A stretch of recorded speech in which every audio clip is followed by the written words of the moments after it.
हमारी तरफ से नहीं, ये बच्चों का इनाम है, बाबा जी ने भेजा है, ये बाबा जी की तरफ से नहीं, ये बच्चों का इनाम। बाबा यहाँ पे लोग अपने छोटे छोटे बच्चों को भी लेके आए हैं। आए हम इनसे पूछते हैं कि ये बच्चों को लाने का मकसद क्या है। अस्सलाम वालेकुम। जी वालेकुम सलाम। अच्छा ऐसा मुझे ये बताएं, छोटे बच्चों को लाने का मकसद क्या है?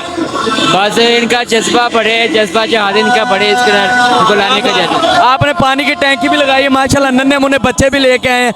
क्या मैसेज देना चाहेंगे फ़लस्तीन के हवाले से? बस मैसेज यही है, हम उनका बाजू बने, हम फ़लस्तीन का सब, हमें सबको निकलना चाहिए और हमारे जो हुक्मरान हैं उनको थोड़ी गैरत आ जाए कि उनको भी थोड़ा बहुत हो जाए ना, जो और नहीं कुछ तो बयान ही दे दें ताकि जो है ना वो उनका जज्बात बुलंद हो जाएँ फ़लस्तीन वालों के। देख रहे हैं नाज़रीन, हाई साहब ने पानी की टैंकी भी लगाई हुई है और आवाम को पानी भी पिला रहे हैं जो चल कर हैं। अपने सारे छोटे छोटे बच्चे भी लेके आए हैं।